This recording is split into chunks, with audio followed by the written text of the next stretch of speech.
Martial Peak Kabanata 5237. See-through. Mula noong milenyo, ang Void Dojo ay isinilang sa kalangitan, na may malaking epekto sa pagsasagawa ng buong kontinente. Bago ang paglitaw ng Nether Dojo, kabilang sa mainland, kinuha ng martial arts si Emperor Zun bilang pinakamatagal.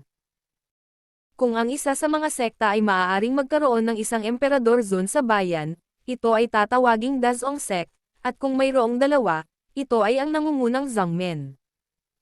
Sa mainland, ang bilang ng Emperor Zun martial artists ay hindi masyadong marami, mayroon lamang 12 o 20, at ang 3 layer na salamin ni Emperor Zun ay bihira. Sa makatuwid, noong panahong iyon, inisip ng martial arts na ang katapusan ng martial arts ay ang kagalang-galang na kaharian ng emperador. Ang bawat isa sa espiritual na pagsasanay ay nagnanais ng isang araw na maabot ang pinakamataas na kaharian ng maliliit na bundok. Tanging ang ilang 3 layered na salamin ng emperador. Mahinang nadama sa itaas ng emperador, may mga mas makapangyarihang misteryo, ngunit sa kasamaang palad kahit anong pilit nila, hindi nila maarak ang misteryo sa itaas ng emperador. Hanggang sa isang araw, biglang nagbago ang aura ng langit at lupa ng buong Void Continent. Walang nakakaalam kung saan ang ugat ng malaking pagbabagong ito, ngunit lahat ng mga practitioner ay nakikinabang dito. Parami ng parami ang mga mandirigma na angkop para sa espiritual na pagsasanay, pati na rin ang mas mahuhusay na tao. Kahit na ang mga ordinaryong tao na walang mga kwalifikasyon sa pagsasanay ay tila pinahaba ang kanilang karaniwang pag-asa sa buhay. Sa mahabang panahon pagkatapos noon, ipinanganak ang Void Dojo. Simula noon, nalaman na lamang ng mga mandirigma sa Void Continent na ang Emperor Zun Realm ay hindi ang katapusan ng martial arts. Ang Emperor Zun Realm ay may sapat na lakas para magsanay at kayang i-condense ang Dao-Sil sa katawan, pinuhin ang kapangyarihan ng 5 elemento ng Yin at Yang. Buksan ang mundo at i-evolve ang misteryo ng universo. Ay upang buksan ang langit. Ang mga taong nakikibaka sa loob ng maraming taon sa larangan ng pagpapahalaga ng emperador ay labis na nasa sabik, at lahat sila ay sabik na buksan ang langit. Sa Void Dojo, naroon ang misteryo ng martial arts sa katawan, at ang ebolusyon ng universo. Hanggat maaari mong tapakan ang Void Dojo, mayroon kang pagkakataon na pumunta pa sa martial arts. Gayunpaman, hindi lahat ay kwalipikadong tumuntong sa Void Dojo. Ito ay halos isang banal na lugar para sa lahat ng mga mandirigma sa mainland. Kapag pumipili ng mga talento, ang mga kinakailangan sa kwalifikasyon ay lubhang mahigpit, anuman ang antas ng kaharian. Marahil ang isang Kaiyuan Realm, na nagsisimula pa lang magsanay, ay makakakuha ng tugon ng dojo at pumasok sa dojo para magsanay. Gayunpaman, isang veteranong malakas na tao na natigil sa tuktok ng 3 tier na salamin ng Emperor Zun sa loob ng hindi mabilang na mga taon. Kahit anong pilit niya, gusto niyang manatili ng kalahating hakbang palapit sa dojo. Ang pagpili ng mga talento sa dojo. Anuman ang oras at lugar. Ang banal na lugar na ito ay tila may sariling dahilan para sa operasyon nito. Ngunit anumang martial arts na pumasok sa mata ng Dharma nito ay magkakaroon ng hindi maipaliwanag na kapangyarihan upang ipakilala ito sa dojo. Sa makatuwid, sa mga unang taon nang lumitaw ang Void Dojo, ang mga mandirigma sa mainland ay madalas na nakakita ng mga eksena kung saan ang mga mandirigma ay pinamumunuan ng dojo. Ang mga mandirigmang ito na inakay palayo ay likas na may pinagmulan. Para sa sekta na nagal-inang sa kanila, may mga gantimpala sa dojo. Ang mga gantimpala na ito ay isang pagpapala lamang para sa mga Diyos na nakulong sa kaharian ng emperador at hindi makita ang mga misteryo ng langit. Dahil ang ginagantimpalaan ng Dao Chang ay ang paraan ng pag-condense ng Tao Yin, at ang mga mapagkukunan ng 5 elemento ng Yin at Yang. Bilang karagdagan, mayroong isang malaking bilang ng mga mapagkukunan para sa ordinaryong pagsasanay, na maaaring magamit ng mga disipulo. Ngayong lumipas na ang milenyo, lahat ng malalaki at maliliit na sekta sa mainland ay nasanay na sa pagkakaroon ng Void Dojo at kinilala ang pangangibabaw nito sa buong kontinente. Layunin din ng bawat sekta na linangin ang isang alagad na karapat-dapat na tanggapin ng dojo. Sa makatuwid, Ang malalaki at maliliit na sekta ay labis na masigasig sa pagkolekta ng mga alagad. Mabuti para sa buong sekta na mangolekta ng isang kilalang tao. Ito rin ang dahilan kung bakit sikat si Wen Yuan. Sa paningin ng kanyang Virtual King Realm, talagang walang paraan upang malaman kung ang nakangiting mga kwalifikasyon ay mabuti o masama. Ang mga matatanda sa pintuan ay dapat anyayahan na magsiyasat. Kung ang Shuyu Mansion ay makakatanggap ng isang dojo disciple para sa kadahilanang ito, ang status ng Shuyu Mansion ay maaari ding tumaas sa pagtaas. Ang Shuyu Mansion ay hindi isang malaking gate ng sekta. Ang pinakamalakas na sect master ay ang emperador lamang. Ang mga matatanda sa gate ay pawang Daoyuan Realm. Ang ganitong line-up ay hindi masama bago libu-libong taon na ang nakalilipas, ngunit ngayon, pagkatapos ng libu-libong taon, wala na ito sa mesa. Ang huling pagkakataon na ang isang disipulo sa Shuyo Palace ay naakit ng isang Void Dojo ay 800 taon na ang nakalilipas. Ang malaking mapagkukunan na ibinigay ng dojo noong panahong iyon ay lubos na nakinabang sa mga disipulo ng Shuyo Palace. Sa ngayon, hindi pa nila ito pinalampas. Sa paglipas ng mga taon, ang gitna at itaas na antas ng tarangkahan ay nakakuha din ng mga alagad, ngunit sa kasamaang palad ay kakaunti ang kanilang natanggap. Lumayo si Wen, at ang mga ngaso na matagal nang nakaugat ay hindi nang ahas na manatili ng matagal. Sa hiyaw ng malakas na babae, tumakas siya sa kahihiyan. Ang mga ngaso ay sadyang hayaan siyang magdusa ng kaunti. Nang tumakas siya, bumaril siya ng palaso at dumaan. Natakot, sumigaw at bumagsak sa lupa. Sa likod ay nagtawanan ang lahat. Hanggang noon ay nakahiga na siya sa isang upuan, tinatakpan ng libro ang kanyang mga mata, at nagising na lamang ang Ginoo na bumalik sa pagtulog. Sa unang sulyap, ang labas ay napakasigla, at siya ay nagtanong na may blangkong mukha at ngumiti. Ano ang nangyayari? Ano ang nangyari? Ano ang nangyari? Ngumiti siya at pinandilatan ng galit si Mr. Tulog ka pa. Napakamot ng ulo ang Ginoo, isang hindi maipaliwanag na tingin. Ang kahusayan ng Shuyo Mansion ay napakataas, higit sa lahat dahil sa kahalagahan na nakalakip sa apostol. Nang bumalik si Wen Yuan sa Shuyo Mansion para hanapin ang mga elder na pinakamalapit sa kanya at iulat ang sitwasyon, nagmadali ang elder sa nayon. Kalahating oras lang bago at pagkatapos. Kaya napangiti na lang ako at tinapos na lang ang almusal ko. Naghahanda akong sundan si tatay sa pangangaso sa kabundukan.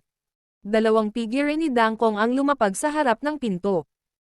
Ang isang tao ay si Wen Yuan, na umalis noon, at ang isa ay kalahating gulang na lalaki na may mapula-pula na kutis, at ang kanyang ekspresyon ay mabait.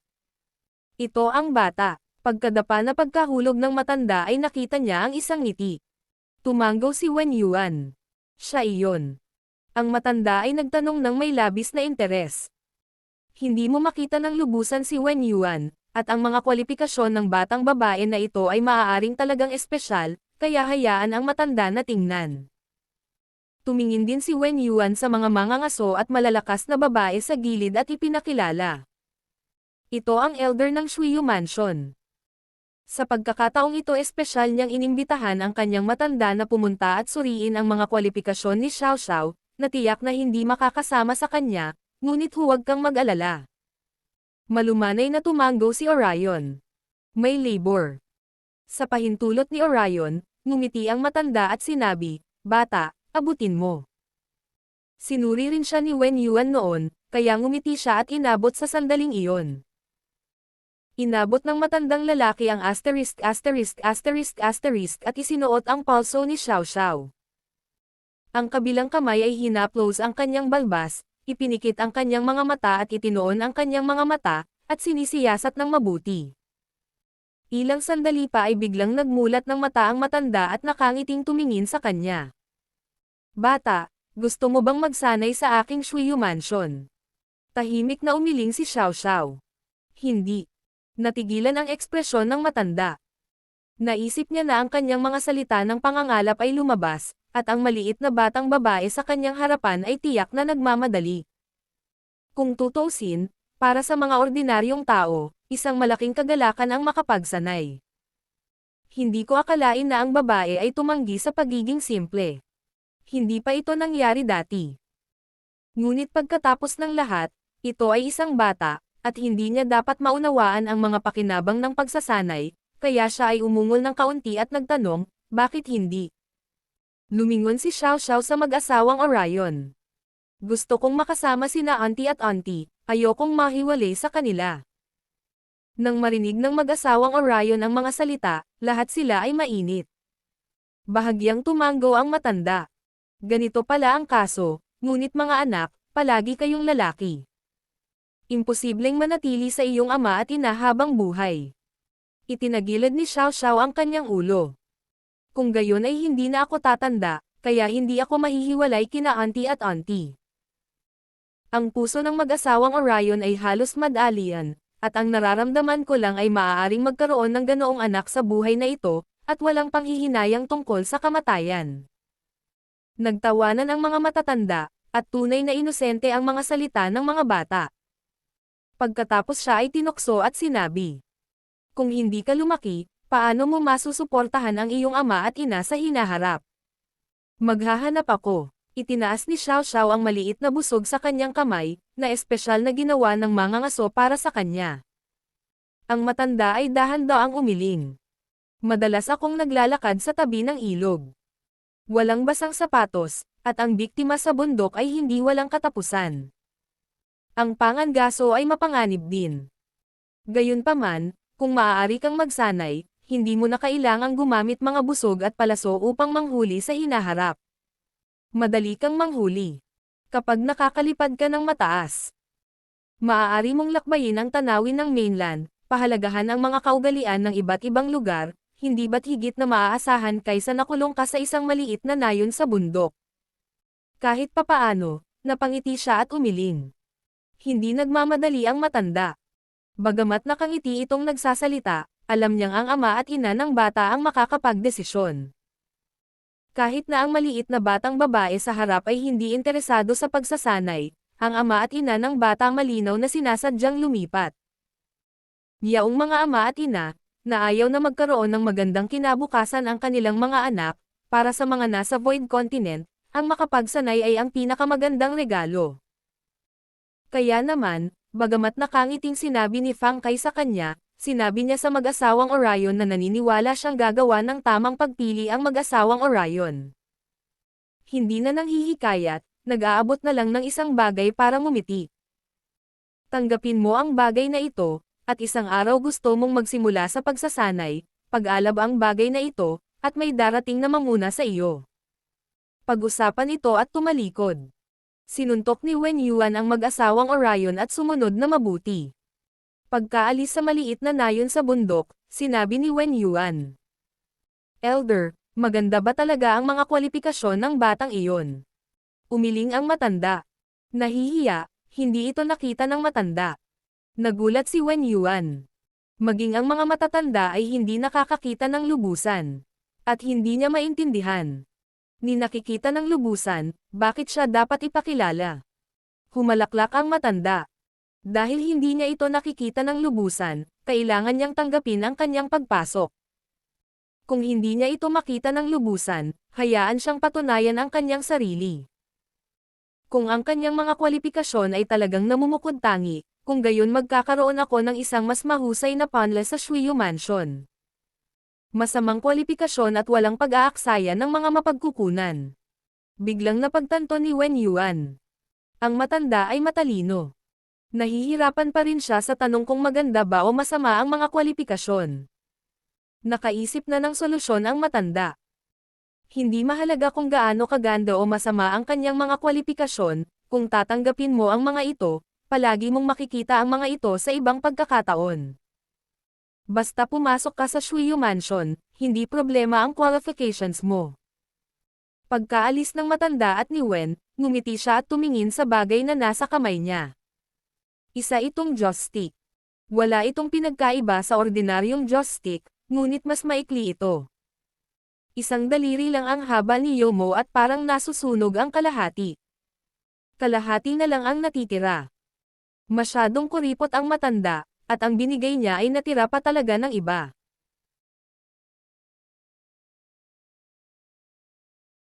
Marshall Peak Kabanata 5238. Paghihiwalay. Ayaw niyang iwan ang kanyang ama at ina, ngunit binago ng mga salita ni Orion ang kanyang atensyon.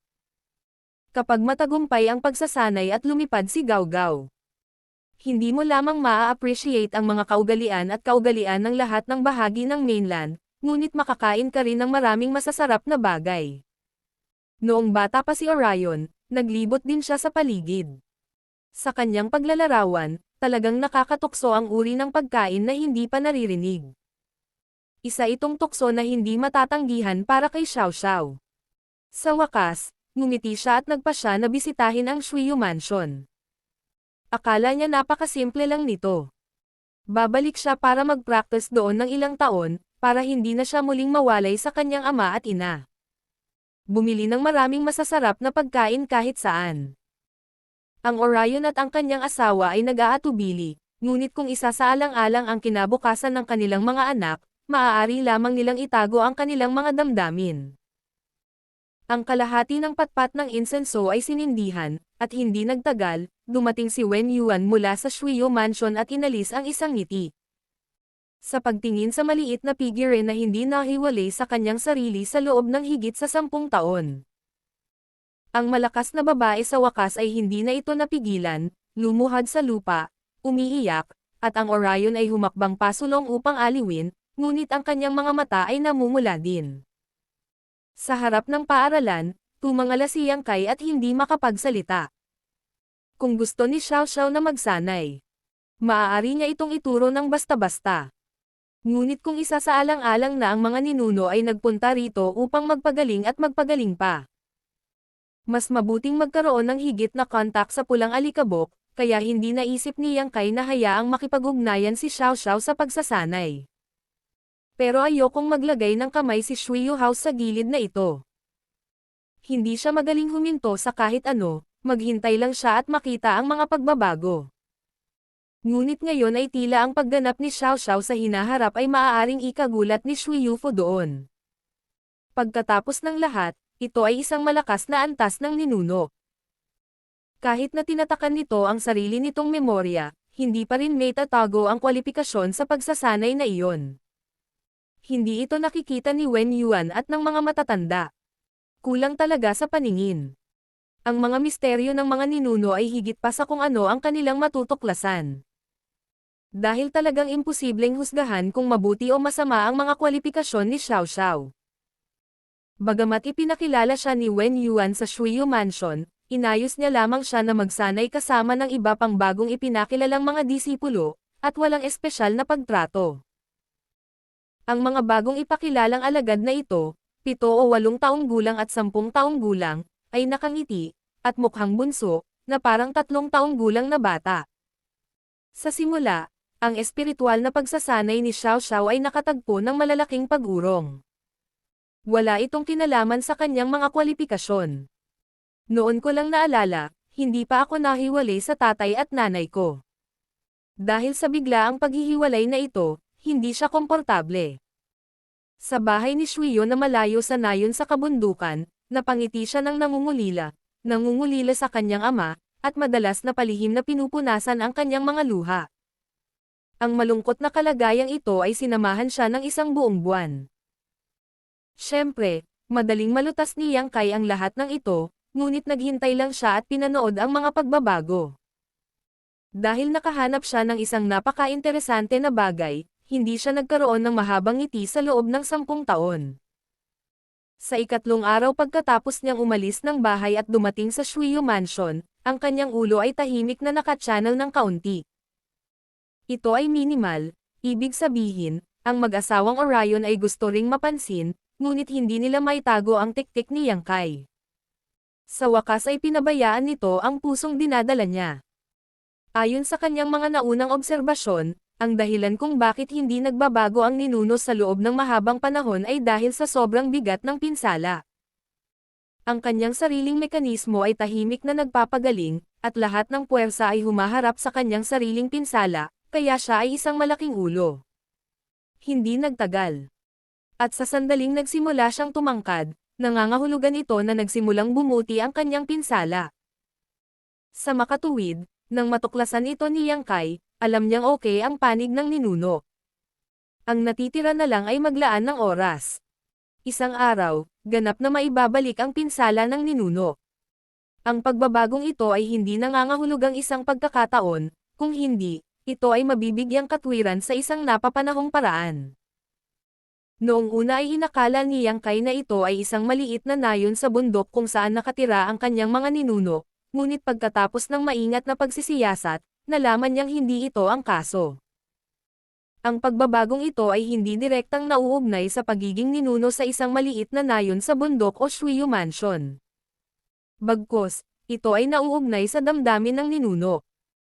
Ang pag-alis sa nayon sa kabundukan sa loob ng 10 taon at malayo kina auntie at auntie, ang paghihiwalay na damdamin na ito ay nagudyok sa mga matatanda na tumangkad. Ang pakiramdam ng paghihiwalay ay isa ring uri ng red dust experience. Hindi inaasahan ni Yang Kai na ang pagkakatawang tao ng ninuno ay ngumiti at nagpunta sa pagsasanay sa Shuyu Mansion. Talagang nagkaroon ng ganoong epekto. Mukhang hindi siya nakialam sa bagay na ito noon pa, tama naman.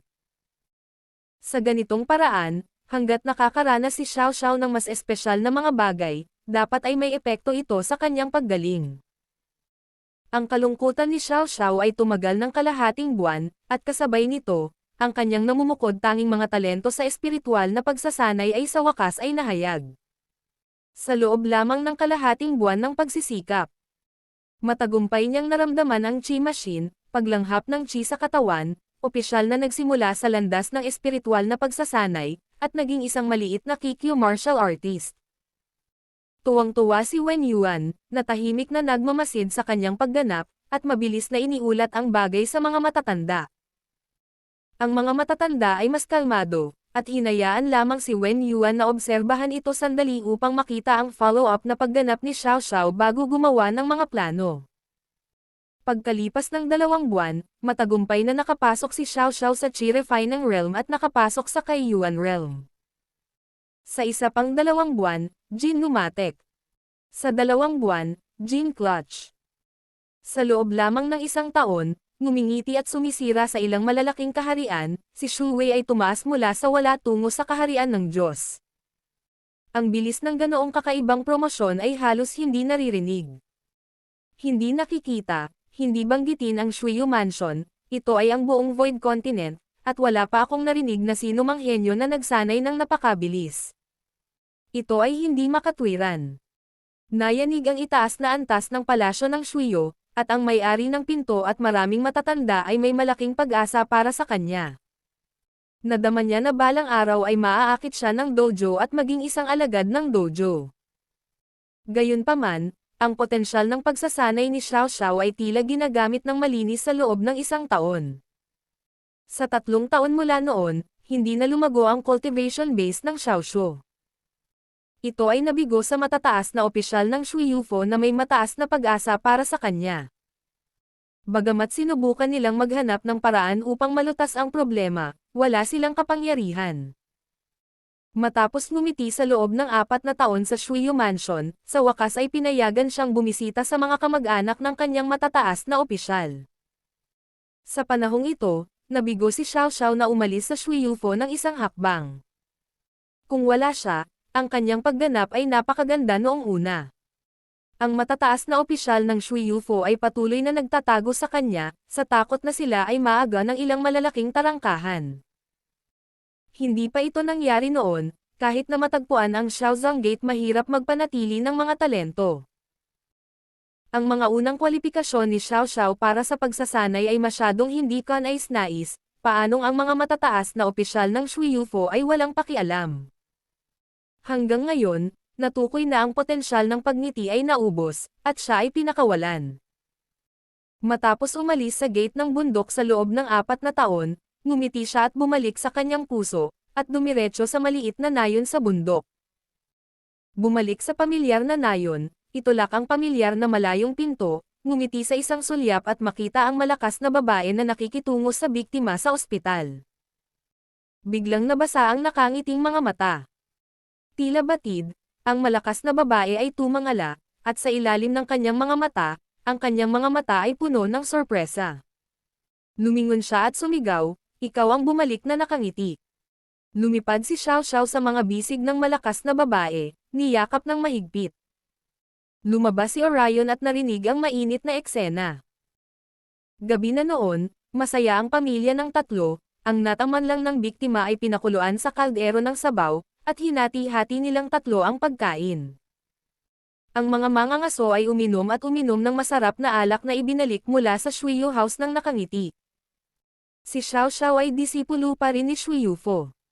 Mula nang siya ay naging isang sekta, ang posisyon na ito ay hindi mapaghihiwalay.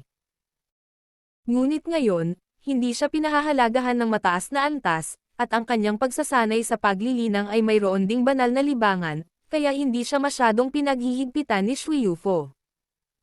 Kahit na sa view ng kanyang espesyal na hitsura, Shuyufo's Lianzang Gate wala sa mga gawain ang naipadala sa kanya. No way, bagamat pumasok sa Shuyu Mansion, nagsimulang tumangkad si Xiao Xiao, ngunit ngayon 4 na taon na lang ang lumipas. Ang ngiti ngayon, parang 7 o 8 taong gulang na bata. Hindi inaasahan ni Shuyo na magagawa ng isang bata ang anumang mahahalagang gawain. Kaya ngayon si Xiao Xiao ay disipulo pa rin ni Shuyufo sa pangalan. Ngunit hanggat gusto niya, maaari siyang manirahan sa isang maliit na nayon sa bundok, at walang sino man ang magmamakaawa para dito. Ito ang napanaginipan niya. Ang dahilan kung bakit siya pumayag na sumama kay Shuyufo noong una ay para sundin ang puso ni Auntie Tita at samahan siya sa tabi ni Auntie kung ano talaga ang gusto niya. Nang gabing iyon, pagkatapos magayos ng isang lasing na ama at ina, sila ay nagtawanan at hindi nakatulog. Sa halip, bumangon siya at pumunta sa bundok, kung saan siya ay dumating sa kahoy na bahay kung saan siya kinuha ng mga ngaso. Bagamat sa nakalipas na 10 taon o higit pa, itong kahoy na bahay ay hindi nawala, ngunit nanatili dito. Maraming mga mangangaso na pumunta sa malalim na kabundukan ang gustong magpahinga dito. Ngumiti siya at nagayos, nag-iwan ng ilang mga paghihigpit sa pagbuo sa paligid ng kahoy na bahay, at pagkatapos ay pumasok sa kahoy na bahay upang magnilay at magsanay. May tinatago siyang sikreto. Ang sikretong ito ay hindi alam ng matataas na opisyal ng Shuyufo. Iyon ay, ang kanyang paglilinang ay hindi isang kaharian ng Diyos, ngunit isang kaharian ng virtual na hari.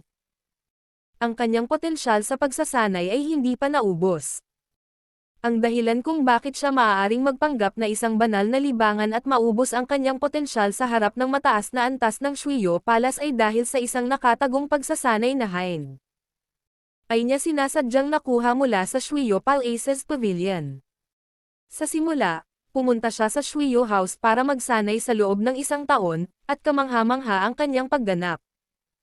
Sa oras na iyon ay bigla niyang napagtanto na kung gaano siya kahanga-hangang gumanap, mas maliit ang pagkakataong magkakaroon siya ng sekta. Bago siya maakit ng Void Dojo, hindi siya hinayaan ni Shuyufo na umalis ng Zangmen ng madali. Ngunit kapag nakapasok na siya pagkatapos ng maalamat na Void Dojo, natatakot ako na walang pagkakataon na bumalik sa nayon sa bundok. Kaya naisip niya, maganda kung magkaroon siya ng isang uri ng pagsasanay at maitago ang kanyang paglilinang. Pumunta siya sa Gangyu Pavilion sa Shuyu Mansion, at talagang hinayaan siyang maghanap ng gangfa. Ibalik ito at magsanay ng palihim, nakakagulat na mabuti ang epekto.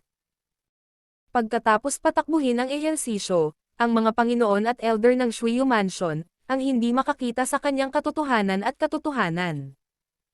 Inakala ng lahat na ang kanyang kaharian ay nanatili sa kaharian ng pag-alagala ng Diyos. Hindi kailanman tumitigil. Hindi inaasahan ni Xiao Xiao na napakaganda ng mga nadiskubre niyang exercise. Nang maglaon, muli siyang nagpunta sa Kung Fu Pavilion, ngunit hindi na niya mahanap muli ang Kung Fu. Tila lumitaw ang Kung Fu para lamang matugunan ang kanyang kagustuhan. Nakatago sa loob ng ilang taon, sa wakas nakuha ang kanyang hiling at matagumpay na nakabalik. Nagpasya si Xiao Xiao na huwag iwanan sina tatay at niyang sa hinaharap.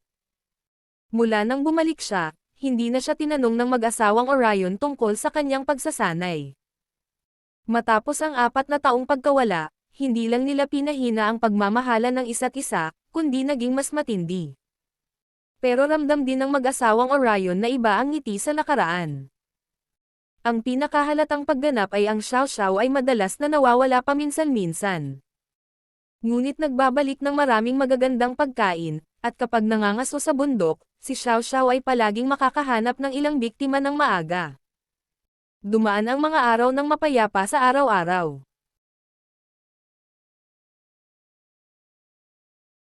Martial Peak Kabanata 5239. Pagpaparami ng eksena. Taon-taon, araw-araw, sa wakas ay lumaki si Xiao Xiao, kahit na magaspang ang mga damit, mahirap itago ang kanyang kakaibang estilo. Sa loob ng 100 milya, hindi ko alam kung gaano karaming tao ang humiling sa media na humalik. Lahat sila ay binaril sa kakatawa.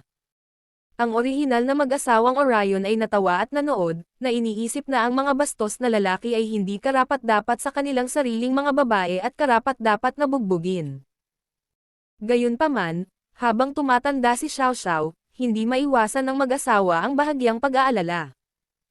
Nang matagpuan ang ngiti sa kabundukan, 40 taong gulang na ang mag-asawang Orion. Sa unang 10 taon pagkatapos ng paggaling, hindi lumaki ang ngiti hanggang sa bumalik sila sa Shuiyufo at umuwi.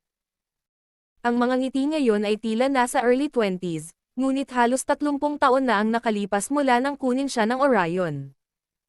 Ang mag-asawang Orion ay 70 taong gulang din. Ang ganitong uri ng edad ay hindi bata kahit saan. Bagamat ang mga ordinaryong tao sa Void Continent ay madaling mabuhay ng 100 taong gulang, palagi silang may araw para pakawalan. Kung wala na sila, nag-iisa si Xiao Xiao, at hindi nag-iisa at walang magawa. Kaya't sa kabila ng lahat ng pag-aatubili, ang mag-asawang Orion ay umaasa pa rin na si Xiao Xiao ay maaaring magpakasal sa lalong madaling panahon. At sinabi ito sa kanya ng ilang beses, ngunit si Xiao Xiao ay ngumiti lamang, sinabi na wala siyang planong ito, at handa lamang na samahan ang kanyang ama at ina. Gumaan ang loob ng mag-asawang Orion at hindi na ito muling babanggitan. Bagamat hindi kailanman ipinakita ni Xiao Xiao ang paraan ng mga practitioner sa harap nila. Alam ng mag-asawa na mula nang bumalik ang Shuyu Mansion, si Xiao Xiao ay hindi na isang ordinaryong tao, at ang kanyang anak na babae ay lumipad sa sangay at binago ang Phoenix. Hindi ba pwedeng magimbot ang mga mountain boys na yan, kahit ang anak na babae ay gustong makahanap ng mapapangasawa, tanging ang bida na spiritual practitioner lang ang makakapantay. Sa Shanshan Middle School, ang mga mag-aaral ay nagbago mula sa alon hanggang sa kumaway, ngunit si Mr. Wei lamang ang nanatiling pareho. Madalas bumisita si Xiao Xiao kay Mr. At dinadalhan siya ng masarap na pagkain. Hindi niya nakakalimutan na noong bata pa siya, parang biro lang ito, at madalas niya itong binibigyan ng masasarap na pagkain na hindi pa niya nakikita at naririnig. Ngayong mayroon na siyang matibay na cultivation base, maaari na siyang lumipad pataas at pababa, at natural na oras na para bumalik siya kay Mr.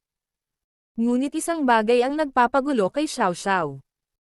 Ibig sabihin, pagkaraan ng napakaraming taon, tila hindi gaanong nagbago ang asawa, at mukhang nakarating pa rin siya sa nayon early 30 years ago. Nag-alinlangan din si Xiao Xiao kung isa rin siyang practitioner, ngunit matapos itong tahimik na suriin, hindi niya ito nakita. Dahil dito ay labis siyang nataranta, at nahulaan na lamang niya na si Mr. Ang matandang mabagal. Sa kabaligtaran, si Auntie. Habang tumatanda siya, lalong lumalaki ang mukha niya. Sinubukan din niyang humanap ng maraming gamot na magpapalusog sa kanyang katawan. Umaasang mapahaba pa ang buhay ng kanyang ama at ina. Ngunit alam niya rin na, bilang isang mortal, magkakaroon siya ng isang araw sa kanyang buhay, kaya't pinahahalagahan niya ang kanyang buhay kasama si tita. Very much ang mga araw ng pagsasama ay napakasaya araw-araw. Nakikita ni Yang Kai ang lahat ng ito sa kanyang mga mata, at hindi niya maiwasang makaramdam ng kaunti. Ang ngiti ng ninuno ay nagsimula na sa kalsada ng paglilinang. Ngunit hindi niya nakalimutang palakihin ang kanyang mag-asawang Orion, at nagawang iwanan si Shuiyufo upang maalis ang mga tanikala, para lamang bumalik sa mag-asawang Orion. Sa puntong ito, kakaunting mandirigma ang makakagawa nito. Para sa mga martial artist, ang pagsisimula sa landas ng espiritual na pagsasanay, pagkatapos ay ang pag-akyat sa mas mataas na martial arts ang kanilang pinakamalaking hangarin. Pangalawa ang pamilya, pagkakaibigan, at pagmamahalan. Iba ang xiao-xiao dito.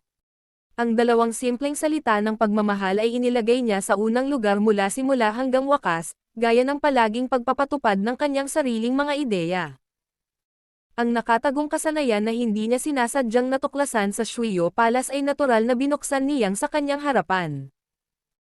At ang epekto ng ehersisyo ay hindi masyadong malakas, ngunit lihim na ginamit niyang kay ang kanyang mga kamay at paa upang hayaan ang mga tao sa Shuyo Palace. Tingnan kung paano binago ang paglilinang ni Xu Xiao.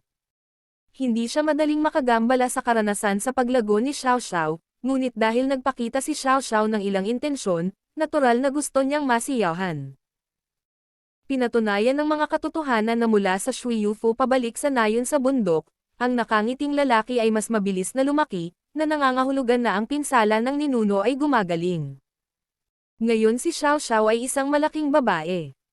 Sa hitsura, hindi siya naiiba sa kanyang mga ninuno, ngunit mayroon siyang ibang ugali. Ang mga ngiti sa Xiao Chenkon ay mas kabataan at berde, at walang bakas ng binyag. Ito marahil ang orihinal na intensyon ng mga ninuno na tatakan ang kanilang mga alaala.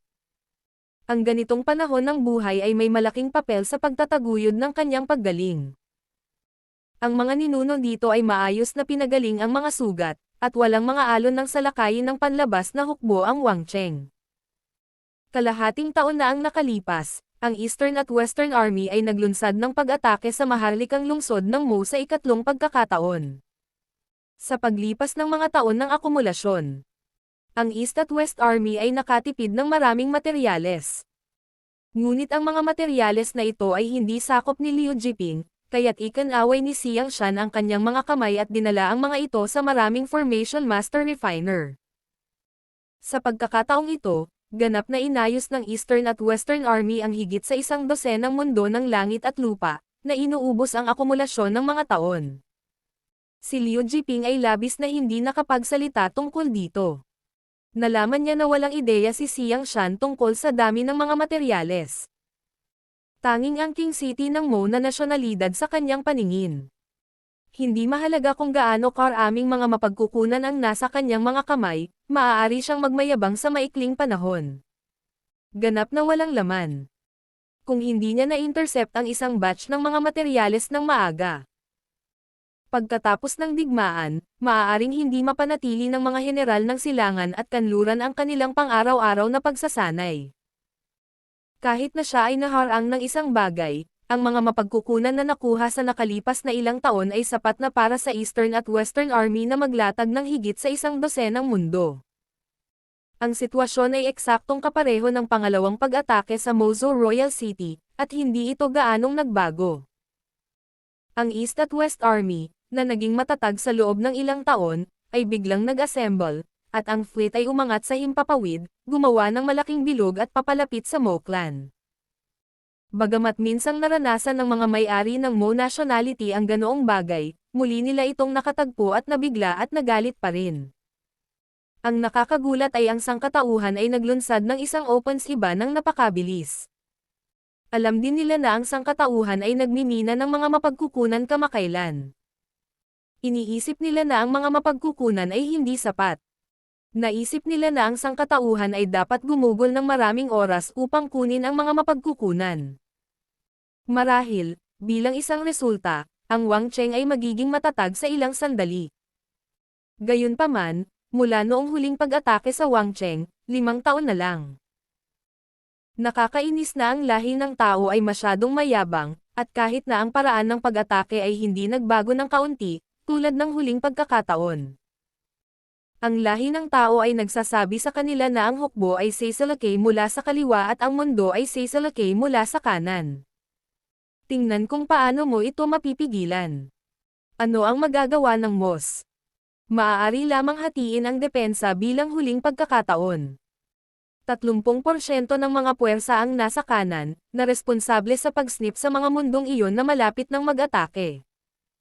70% ng mga puwersa ang nasa kaliwa, upang bantayan laban sa pagsalakay ng sangkatauhan. Tila bumalik ang oras, at lumitaw muli ang lahat 5 taon na ang nakalilipas.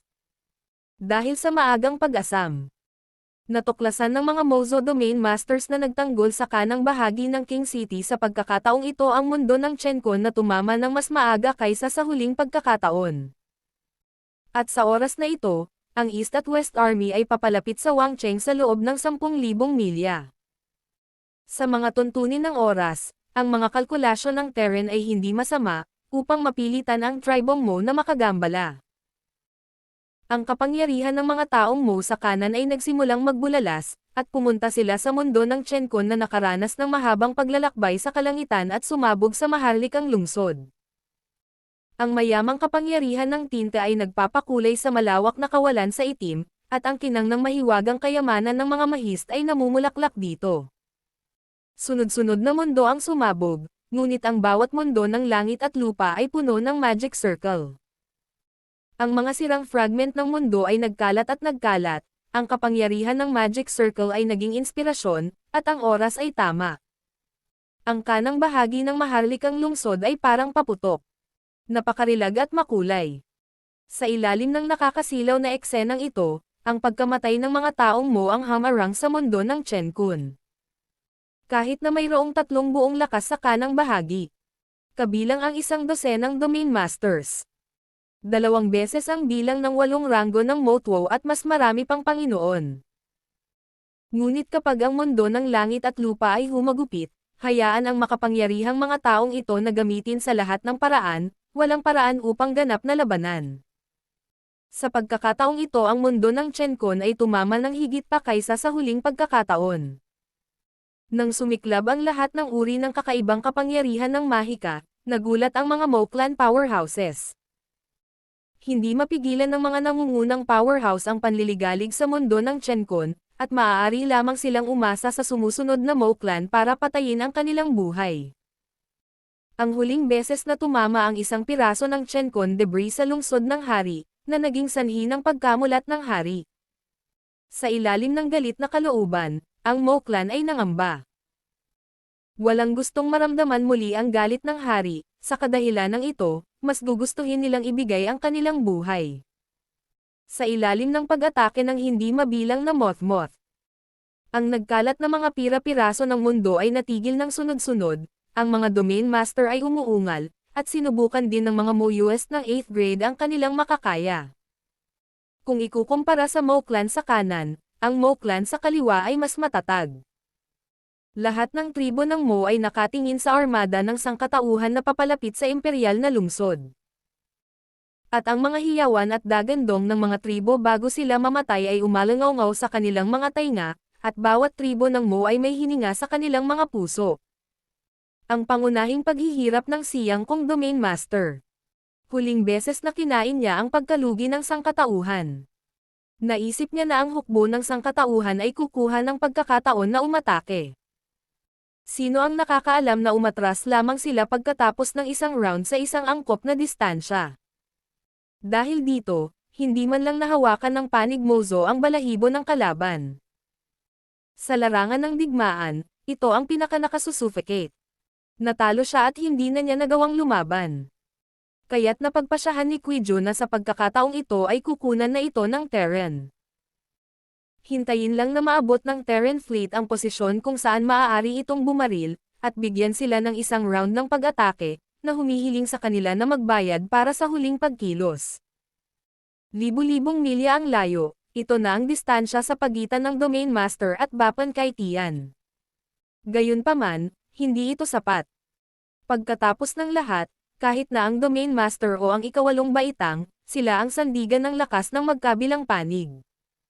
Bagamat sila ay makapangyarihan, ang bilang ay hindi malaki. Kaya naman, kailangang hintayin ang sangkatauhan na makalapit sa loob ng 5 milyong milya, upang makabaril din ang mga Panginoon, upang makaganti sa dating kahihiyan. Mas malapit, mas malapit. Ang utos ni Siyang Kong ay bumantong hininga sa kanyang lalamunan, para lamang hintayin ang sangkatauhan na humakbang pasulong ng 100,000 milya, kailangan nilang turuan silang maging tao. Gayunpaman, sa sandaling ito, Ang fleet ng sangkatauhan ay biglang huminto, at pagkatapos ay maayos na naglakad pabalik, ang bilis ay napakabilis, at huminto ito ng 1,000,000 milya sa isang kisap mata. Sa isang sandali, ito ay 10-10 milyong milya ang layo. Nanlaki ang mga eyeballs ni Kiao Kung at inis nila ang kanilang galit na walang mapaglalabasan, at ang hindi komportable ay halos samuka ng dugo. Pakiramdam niya ay nagbubuhat siya ng sledgehammer, ready to go, o bigla na lang nawala ang target na gusto niyang atakihin. Magnanakaw ng aso, kalaban kita. Umalangaw-ngaw ang dagandong ni Chong sa kawalan. Marshall Peak Kabanata 5240. Wala na sila. Nang makita ang kasuklam-suklam na mga gawa ng Terran Army, maraming may-ari ng Mozo Domain ang nagalit. Hindi nila maiwasang isipin kung mali ba ang desisyong mag-armas sa labas ng Wangcheng at ipagtanggol ang Wangcheng. Ang angkan ng Mo na kaya lang ipagtanggol, parang hayop na walang ngipin, ay halos walang banta sa angkan ng tao. Kahit ipako ng klan ang istasyon sa kanilang pintuan, wala silang magagawa. Kung kaya rin nilang umatake, paanong ang mga lahi ng tao ay lalabas at lalabas ng mayabang? Gayunpaman, ang ideyang ito ay inilipat lamang sa mga ulo ng ilang mga master ng domain, at hindi sila nang ahas na ilabas ito. Kung tutuusin, iyon ang utos ng King Master bago siya natulog. Ang tanging bagay na nakapagpasaya sa mga domain master ay ang pag-atake ng sangkatauhan ay hindi nakagambala sa pagpapagaling ng hari. Bagamat ang mundo ng Chenkon na umatake mula sa kanang bahagi ng Wangcheng sa pagkakataong ito ay higit pa kaysa sa huling pagkakataon. Ang buong mundo ng Chenkon ay sumabog at naharang sa kalagitnaan ng pagkawala ng pambansang hukbo ng Mo. Hindi nagdulot ng anumang panghihimasok sa Wangcheng. Ang presyong ibinayad ay mas malaki ang mga nasawi kaysa sa huling pagkakataon. Ito ay hindi maiiwasan. Kung ikukumpara sa nakakagambala sa pagpapagaling ng hari, mas gugustuhin ng mga may-ari ng domain na magbayad ng mas maraming casualty. Gayunpaman, pagkatapos maranasan ang ganoong bagay ng 2 beses, nakita din ng mga taga-Mo ang intensyon ng sangkatauhan. Sa tulong ng mga mundong iyon, ang sangkatauhan ay maaaring magdulot ng mga pagkalugi sa nasyonalidad ng Mo nang walang isang sundalo at isang sundalo. Sa 2 pag-atake sa nakalipas na ilang taon, ang pambansang hukbo ng Mo ay nawalan ng 100,000 katao. Kung ganito ang sitwasyon sa bawat pagkakataon, kung magpapatuloy ang sitwasyon sa hinaharap, natatakot ako na ang 1,000,000 hukbo ng angkan ng Mo ay kailangang linisin. Ano ang gagamitin ng Mo clan para labanan ang atake ng clan? Umaasa ka ba sa mga domain master na iyon at 8 ranggo na moto? Bagaman sila ay makapangyarihan, ang sangkatauhan ay may 8 ranggo, at ang bilang ay hindi mababa. Kung mas mahaba ang oras, mas hindi ka nais-nais para sa Mozo. Ngunit ngayon ay maaasahan na lamang ng Mo ang hari na nasa proseso ng pagpapagaling. Umaasa na ang kanyang pinsala ay magiging mas mabuti kaysa sa mga ninuno ng sangkatauhan, kaya't mababawi ang paghina, syempre, kung ang Mo yan doon ay makakaya. Suporta kahit gaano pa ito ka-Jose, ang tribong Mo ay maaaring sampilan ang hukbo ng Terran ng pabalik-balik at sabihin sa kanila na wala nang mapupuntahan. Mula noong ikalawang pag-atake sa maharlikang lungsod ng Mo sa tulong ng mundo ng Chenkon, bawat ilang taon, ang ganitong uri ng aksyon ay gagawin ng sangkatauhan dito. Ngunit sa pangkalahatan, humahaba ang agwat ng oras. Ang ikalawang pag-atake ay 5 taon ang layo, ngunit ang ikatlong pag-atake ay 7 taon ang layo mula sa pangalawa, at ang ika-4 ay 10 taon. Walang magagawa kundi gawin ang mga ganitong pagbabago. Sa kawalan, ang mundo ng Chenkon ay hindi mabilang, ngunit ito ay angkop para sa pag-deploy, ngunit walang maraming umaatake sa maharlikang lungsod. Kung ang volume ay masyadong malaki, ang pagbuo ay kumonsumo ng masyadong maraming. Kung masyadong maliit ang volume, natatakot ako na hindi ito magdulot ng anumang banta sa MOS. Ang tamang sukat ay ang tanging pamantayan para piliin ng sangkatauhan ang mga mundong ito. Kailangan ng oras upang mahanap ang mga angkop na universo, at nangangailangan ng oras upang kunin ang mga mapagkukunan. Kapag ang kalapit na universo ay natupok, ang sangkatauhan ay natural na mapupunta sa kawalan sa malayo. Ito ang dahilan kung bakit humahaba at humahaba ang agwat ng oras. Gayunpaman, sa pangkalahatan, ang mataas na ranggo ng East at West na mga tropa ay palaging nagpapatupad ng taktika na ito at hindi kailanman nag-alinlangan. Sa loob ng 20 higit na taon na ipinako ng East-West Army ang residenteng Chencon sa labas ng Royal City ng Mo, naglunsad ito ng 4 na pag-atake laban sa Royal City ng Mo. Ang East at West Army ay hindi nawalan ng anumang puntos. Dahil hindi pa nila direktang nakaharap ang Mo clan, at sa bawat pagkakataon sa ilalim ng utos ni Xiang Shan, ang makapangyarihang fleet ay umaangat, lumapit sa King City, at pagkatapos ay umatras. Gayunpaman, ang mga resulta na nakamit ay napakayaman. Ang 4 na beses ng panliligalig sa mundo ng Chencon. Ang mga mapagkukunang nakonsumo ay mahirap kalkulahin. At ang mga casualty na dinala sa angkan ng Mo dahil dito ay malamang na higit sa 300,000, kabilang ang antas ng Panginoon at ang 7 hanay ng Moto. Ang Domain Master at ang 8th grade Motuo ay hindi patay. Ngunit sa tuwing ang Domain Master at ang 8th grade Moto na responsable sa pagtatanggol laban sa panliligalig ng mundo ng Chencon ay pinagmumultuhan din. Ngayon kapag tinitingnan ko ang maharlikang lungsod ng Mo, bagamat mayroon pa ring milyon-milyong hukbo ni Mo sa labas ng lungsod, ang bilang ay tila hindi nababawasan. Ngunit ang pangkalahatang lakas ay mas mahina kaysa sa una. Ang mga puwersang Mo na unang nagtipon sa labas ng Wangcheng ay pawang mga elite na guro sa ilalim ng mga masters ng domain. Sila ay dinagdagan pagkatapos ng pagkamatay ng digmaan. Sa karamihan, sila ang mas mababang antas ng angkan ng Mo na may mababang lakas. Ang papel ng Mo clan sa larangan ng digmaan ito ay lubhang limitado, ngunit walang mali dito. Sa nakalipas na 20 hanggang 30 taon, ang kalagitnaan ng tagsibol ng Xiaochengken ay mula sa taglamig hanggang sa taglamig, at ang mga panahon ay nagpapalitan ng higit sa 100 taon. Ang maliit na nayon sa bundok ay pa rin ang maliit na nayon, medyo mas malaki kaysa sa dati, ngunit ito ay limitado rin. Ang mga mangangaso sa nayon ay nabuhay sa pangangaso tulad ng kanilang mga ninuno. Ang mga matatandang mangangaso ay nagpasa ng kanilang mga busog at palaso sa susunod na henerasyon bago sila namatay, kaya sila ay dumami. Sa mga maliliit na patio, 3 ang mga ito. Mahigit 100 taon na ang lumipas, matanda na ang mag-asawang Orion. Sa ngayon, lahat sila ay may edad na 150 taong gulang.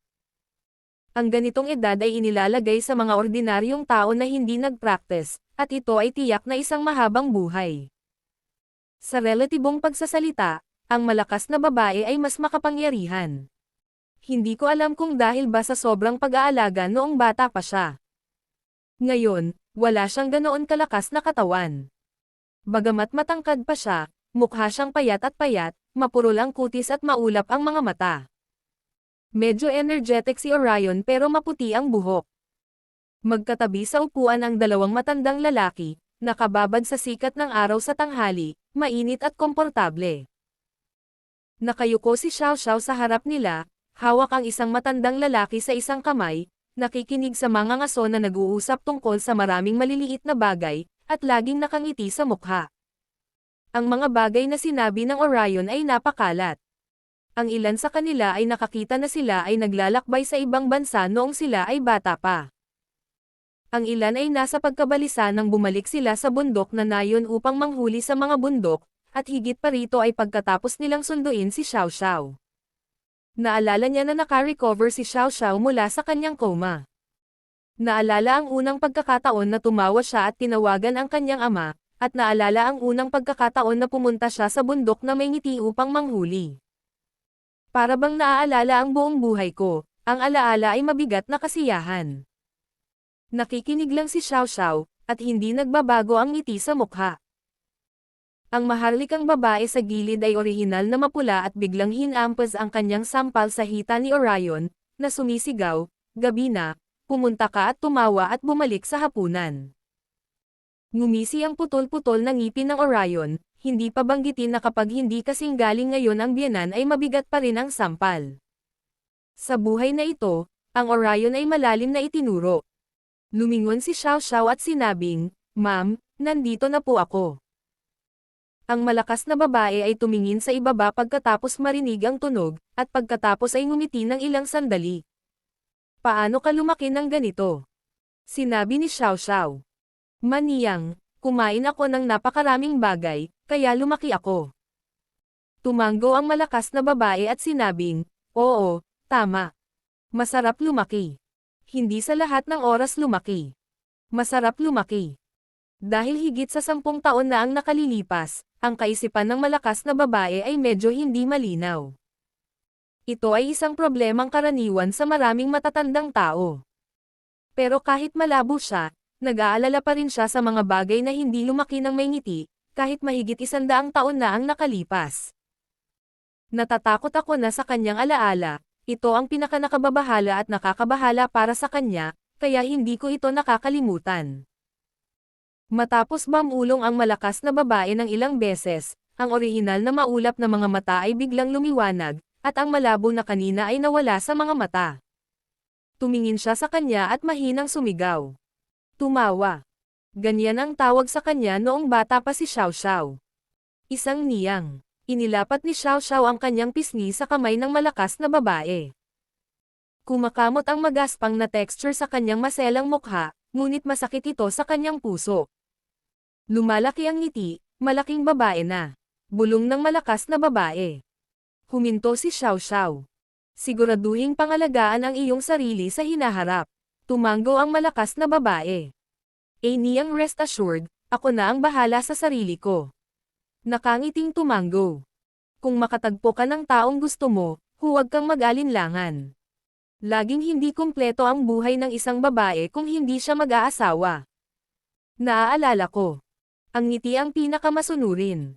Nakahinga ng maluwag ang malakas na babae. Medyo napagod si Niyang. Nakatulog sandali si Niyang. Itinaas ni Xiao Xiao ang kanyang ulo. Niyang ay tayo. "Sige." Nakangiting tumango ang malakas na babae. Mahina ang pagham ni Xiao Xiao, tulad noong bata pa siya, binigyan siya ni Niyang ng nursery rhyme ng hindi mabilang na beses sa gabi. Isang nursery rhyme ang kumanta, nakapikit ang mata ng malakas na babae, nakapatong ang ulo sa balikat ng mga ngaso, nakatulog siya, pero may ngiti sa labi. Huminga ng mahina ang mga ngaso at bamulong. "Panahon na para sabihin sa iyo. Sinabi sa iyo ng iyong ina, ikaw ay isang malaking babae, wala akong sasabihin sa iyo, isa lamang ang bagay, ang nayong ito ay masyadong maliit tayo'y lumabas at tingnan." Ang matandang mag-asawa ay naantala ka sa loob ng maraming taon, at oras na para umakyat ka. Ngumiti siya at umiling. "Ito ang pinakamasayang bagay para sa akin na maging anak ko." Komportableng ngumiti si Orion. "Kung sasabihin mo iyan, magaan ang loob ko." Matapos ang isang maikling paghinto, bamulong siya. "Huwag mong tingnan ang taas ng iyong nakatatandang lalaki, at pinakatakot ako sa kalungkutan. Sasamahan ko siya sandali. Maaari kang maglaro para sa iyong sarili."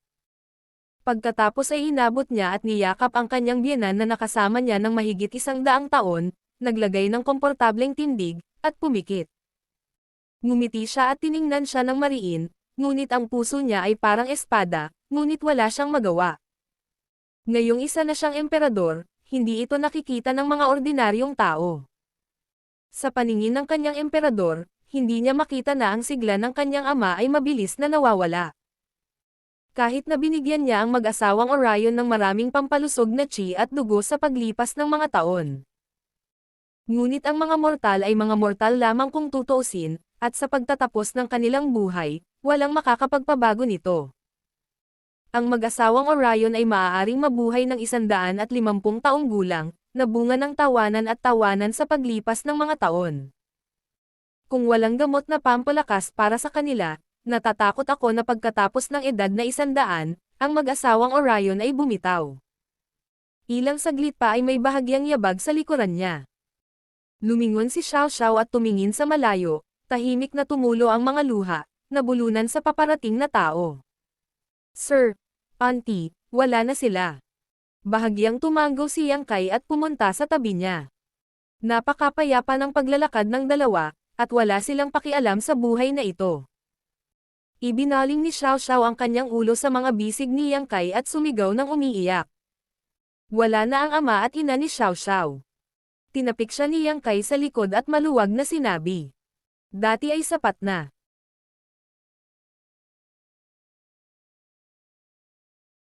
Martial Peak Kabanata 5241. Simula ngayon, ang pangalan ko ay Xiao Xiao. Sa tulong ni Yang Kai, ang bulwagan ng pagluluksa ay inilatag sa bahay, at ang mga mangangaso sa nayon ay dumating upang ipahayag ang kanilang pakikiramay. Pagkaraan ng 3 araw, nagkaroon ng bagong libingan sa bundok. Sa harap ng libingan, hindi siya nakaluhod na may mahabang ngiti. Binalot siya ng kalungkutan, kahit na mapayapa ang paglalakad ni na auntie at auntie, masasabing ipinanganak sila sa iisang higaan at namatay sa iisang lugar. Butas, kumpara sa karamihan ng mga ordinaryong tao. Magiging mas masaya ako sa aking buhay, ngunit pagkatapos ng lahat ay wala na ako. Parang may mga palatandaan ng bigla ang pagbabago sa mundo. Si Yang Kai, na nakatayo sa likod ni Xiao Xiao, ay tumangala. Bilang master ng Chen Kun, siya ay partikular na masigasig sa mga pagbabago sa mundong ito. Sa harap ng libingan, ngumiti at yumoko ng 3 beses upang magpaalam. Nang bumangon siya, ang kapangyarihan ng pulang alikabok, na napuno ng buong maliit na universo, ay natipon sa lahat ng direksyon, at dumudugo patungo kay Xiao Xiao, nilamon ito. Ang hininga ng tawa ay kapansin-pansing nagbago sa ilang dosenang kungfu. Naramdaman lamang ni Yang Kai na siya ay maliit, at may mga mahinang senyales ng panginginig ng boses, na naging dahilan upang maging marangal ang kanyang ekspresyon. Para malaman ang estado ng pagkalat at pagkahulog ng kanyang maliit na Chen Kun, hindi pa banggitin, mayroon ding sub-tree ng World Tree sa maliit na Chen Kun. Sa ilalim ng walang ginagawang mga kondisyon, ang kanyang maliit na Chen Kun ay hindi matitinag, maliban kung mayroong isang bagay na higit pa sa malakas na puwersa ng sariling lakas ni Yang Kai. Sa kabutihang palad, mabilis na hamupa ang pagkabigla na ito. Iniyuko ni Yang Kai ang kanyang ulo at sinabing, "Welcome the ancestor to return." Tumayo si Xiao Xiao, nakatitig sa isang bagong libingan sa kanyang harapan, at nagsabi. Sa aking buhay. Mula nang tumuntong ako sa landas ng espiritual na pagsasanay. Ito ay masasabing makinis at maangin. Na may proteksyon ng Panginoon. Ang pag-aalaga ng parehong mga disipulo.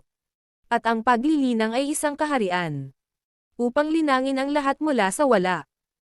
Hanggang sa Jin Emperor, upang masira ang kalangitan, upang maging isang ninuno, para sa iba, mga tagumpay na maaaring hindi maabot sa buong buhay, naniniwala ako sa ito.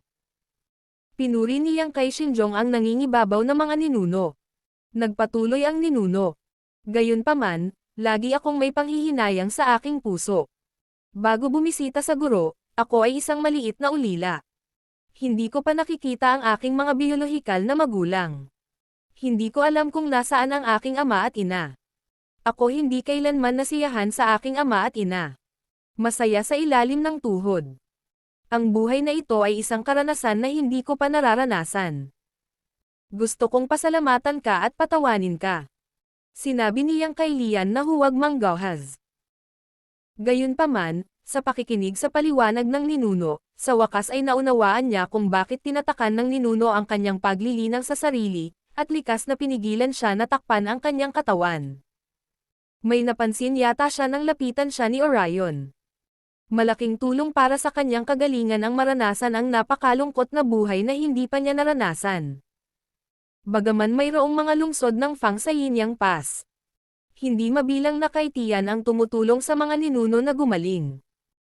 Ngunit ang mga nagbubukas ng langit ay nakakaalam ng pagkakakilanlan ng mga ninuno, at ginawa nila ang lahat ng sadyang, na may mga bakas ng pagpapait ng palakol. Ang mga siglo ng pamumuhay sa maliit na universo ni Yang Kai ay iba. Hindi alam ng mag-asawang Orion na kinuha nila ang pinalaki na bata mula sa bundok, na talagang nasa ika-9 na baitang Supremo.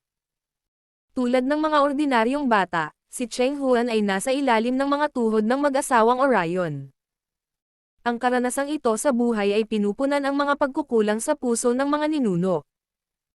Sa huling pakikipaglaban sa haring mo, hindi nasaktan ang ninuno, dahil sa simula, plano niyang saktan ang magkabilang panig sa kabilang panig, kaya't hindi siya nag-aksaya ng oras sa pagbaril. Ang ganitong uri ng pinsala ay halos ang pinakamalubhang pinsala sa buhay ng ninuno, kung hindi ay hindi magtatagal upang magising sa maliit na tsenkon ni Yang Kai. Ang ganitong mga pinsala, kahit nasa lungsod ng Guanfang sa Yin at Yang, ay nangangailangan ng daan-daang taon ng paglilinang upang mabawi. Ang nakapagpapagaling na epekto ng Yang Kai Shao Tsenkon ay mas mahusay kaysa sa Yin Yang Guanfang City, ngunit ito ay hindi bababa sa 200 taon. Ngunit ngayon, makalipas lamang ang 100 taon, gumaling na ang sugat ng ninuno. Ang lahat ng ito ay natural na pakinabang ng karanasang ito sa buhay. Sa ganitong paraan, hayaang maranasan ng ninuno ang ilang karanasan na hindi pa niya nararanasan, na makakatulong sa kanya upang mabilis na gumaling. Nag-isip si Yang Kaishin. Mula ngayon, tatawagan ko si Xiao Xiao. Sabi ni Ancestor, anyway, walang tumatawag sa pangalan ko sa loob ng maraming taon, at muntik ko nang makalimutan ang tinawag ko. Natigilan si Yang Kai, at natural na hindi nang ahas na pabulaanan ang anuman. Ikaw ang ninuno, ikaw ang may huling say. Ang pagmamana ng pangalan ng siglong gulang na buhay na ito ay hindi lamang isang alaala, kundi isang pasasalamat din sa mag-asawang Orion, na bumawi sa kawalan ng tawa sa kanilang mga puso sa kanilang panghabang buhay na pag-ibig. Bagamat sila ay mga mortal lamang. Si Xiao Xiao ang supremo ng ikasyam na baitang. Ngunit sa Yang Kai Shao Tsenkon, ang dalawang mortal na ito ay may mahalagang papel sa pagpapagaling ng ninuno ni Xiao Xiao. At maaaring makaapekto sa The Field is about the battle of hundreds milyon-milyong nilalang ng dalawang pamayanan. Ang ganitong bagay, ang mag-asawang Orion ay natatakot na hindi nila ito maisip pa rin. Gayunpaman, ayon sa likas na katangian ng mag-asawang Orion, kahit alam nila, natatakot ako na matatawa lamang sila, para sa kanila, mas maunlad ang anak na babae, mas mabuti. Nang mawala sa isip si Yang Kai, bigla niyang napagtanto na ang isang testamento ay dadaan sa pagharang ng sarili niyang maliit na universo at makakarating sa labas ng mundo. Iyon ang kalooban ng ninuno. Tsenkon Station, ang hukbo ng tao ay gumaling. Sinasabi na mula nang dumating sa maharlikang lungsod ng Mo, ang hukbo ay nagpapagaling at nagpapahinga. Bilang karagdagan sa paghila ng mataas na antas upang magpakita, hindi pa ito naglaro laban sa ulo ng Mo. Gayunpaman, walang nagreklamo tungkol sa hukbo. Bagamat medyo nakakapagod ang estratehiya na ipinatupad ng senior management, kitang-kita ang epekto. Sa tulong ng hukbo, ang nasyonalidad ng Mo ay nag-ambala, at bawat pag-atake sa mundo ay maaaring magdulot ng magagandang resulta. Inaasahan ng maraming sundalo kung ilang beses silang gagamitin para lipulin ang milyong malakas na hukbo ng angkan ng Mo. Gayunpaman, kung isasaalang-alang na ang Mozo ay magdaragdag din ng mga tropa, ang ganitong uri ng bagay ay malamang na hindi mangyayari. Pagkatapos ng 2 o 3 dekada ng paghaharap at paglilinang, ang mga mandirigma ng tao ay nilinang ang kanilang mga sarili bilang karagdagan sa paghahalinhinan sa pagkuha ng mga mapagkukunan, at ang kani-kanilang mga lakas ay medyo tumaas. Gayunpaman, ang paglago ng Kaitian Realm ay nangangailangan ng oras upang manirahan, at ang paglago na ito ay walang kinalaman sa pangkalahatang sitwasyon. Sa panahong ito, hindi lamang mga ordinaryong sundalo ang nagsasanay sa kanilang sariling paraan, kundi maging sa gitna at mataas na hanay ng hukbo. Ang mga barkong nagmamaneho ng tinta ng hukbong Chino ay umaaligid na ngayon sa Tsenkon, kung saan sila nakaharap, at nakaharap sa direksyon ng maharlikang lungsod ng Mo, maaari nilang subaybayan ang paggalaw ng maharlikang lungsod anumang oras. Bagamat malabong magkusa ang mga taga-Mo, kailangang mag-ingat kung sakali. Kabilang sa mga naninira ng tinta, sina Xiang Shan, Liu Jiping at ilang 18 general towns ay nagninilay-nilay sa sarili nilang mga silid. Sa sandaling ito, isang testamento ang dumaan sa ink drive, at lahat ng mga high-level na executive na nagninilay-nilay ay nabalisa. Sa susunod na sandali, Lahat ay nagpakita ng isang masayang kulay, kung wala siya, iyon ay malinaw na magiging ninuno. Pagkatapos ng pakikipaglaban sa haring mo, ang ninuno ay pumunta kay Yang Kai Xiaochengkan upang gamutin ang sugat. Sa ngayon, wala pang balita. Tinanong din ni Xiang Shan si Yang Kai tungkol sa pag-unlad ng pagpapagaling ng ninuno. Sinabi lamang ni Yang Kai na ito ay makinis. Akala niya ay gugugol ng hindi bababa sa 40 hanggang 50 taon ang ninuno sa pagkakataong ito, ngunit ayaw niyang ipatawag sa loob lamang ng mahigit 20 taon. Ang ninuno ay gumaling. Ito ay masyadong mabilis, tama. Ang kasama ng kalooban ay isang utos. Biglang naging masigla ang tahimik na taga-sira ng tinta, at isang mataas na antas na executive ang lumabas sa kanyang silid at mabilis na nagtipon sa bulwagan ng deliberasyon. Sa ilang lugar, nagtipon ang lahat. Lumingon si Xiang Shan para tingnan ang isang 8 gradong produkto. Brother Joe, ilan ang pinaghahandaan mo sa mundo? Ang Joe na apelyidong bapa na ito ang siyang may pananagutan sa pagpapadala ng lakas tao, pagpapagalaw sa mundo ng langit at lupa mula sa kawalan, at hayaang magayos ang mga salamangkero. Ang ikawalong may apelyidong Joe ang may pananagutan sa bagay na ito, at siya ay napakaseryoso. Kahit na bumalik siya. May mga balita mula 10 araw na nakalipas, mayroong 5 mundo ng Chenkon na magagamit, at ang ika-6 ay inaayos. Tumanggaw si Xiang Shan. Sa oras na ito, 4 na taon na lamang mula noong huling pag-atake sa Mozo Royal City. Napakahusay na makahanap ng 5 angkop na emperador at ayusin ang mga ito ng maayos. Ayon sa plano ni Xiang Shan et al., hindi bababa sa 10 o kahit 15 Chenkon ang dapat pagsamasamahin sa pag-atake, upang magkaroon ito ng kaunting epekto. Ngunit ngayon, ang plano ay kailangang gumawa ng ilang mga pagbabago. Ang ninuno ay nagnanais na salakayin ang maharlikang lungsod, at ang 6 na mundo ay kailangang gamitin. Sinabi ni Joe na may apelyidong 8 grades. Ang bilang ng mga salita sa 6 na upuan ay medyo maliit, na maaaring walang epekto. Gusto mo bang makipag-usap sa mga ninuno upang maantala ang pag-atake? Umiling si Xiang Shan at sinabing, kung ikukumpara sa mga nasawi sa hukbo ng angkan ng Mo, mas mahalaga na huwag pahintulutan ang Panginoon ng Mo clan na pagalingin ang sugat. Ang nasyonalidad ng Mo ay may kalamangan. Sinabi ni Joe na may apelyidong Bapinchiu. Sinabi ni Senior Brother Xiang na hindi ko ito iniisip. Sinabi ni Liu Jiping. Bukod dito, ang makinang ninuno na ito ay hindi lamang makakabawi sa mga pagkukulang ng mga kakulangan sa mundo. Isang ancestor shot na may hahambing sa ilang mga mundo ng Chenkon, ang banta sa Mos ay mas malaki, kaya ngayon ay hindi na kailangang gambolain ang problema ng hindi sapat na bilang ng mundo ng Chenkon. Ngayon na ang kaso, ipatawag natin ang nakaraan at magsimulang kumilos. Tinapos ni Xiang Shan ang kaso. Hindi nagtagal, isinuko ng ikawalong may apelyidong Joe ang barkong lumalaban sa tinta. Hinimok si Chen Kunju na pumunta sa isa pang barkong lumalaban sa tinte sa tulong ng pagbuo ni Chen Kun. Ang lugar kung saan matatagpuan ang Ink Destroyer, 10 araw na lang, ay ang lugar kung saan inilatag ng puwersa ng sangkatauhan ang mundo ng langit at lupa. Sa paglalakbay ng 10 araw na paglalakbay, ang lahat ng mundo ng Chen Kun na inayos gamit ang Magic Circle ay maaaring umabot sa isang lubhang nakakatakot na bilis, sumasabog patungo sa maharlikang lungsod ng Mo. Upang mapadali ang komunikasyon sa isa't isa, inilagay doon ang pangalawang maninira sa silangan at kanlurang bahagi ng hukbo.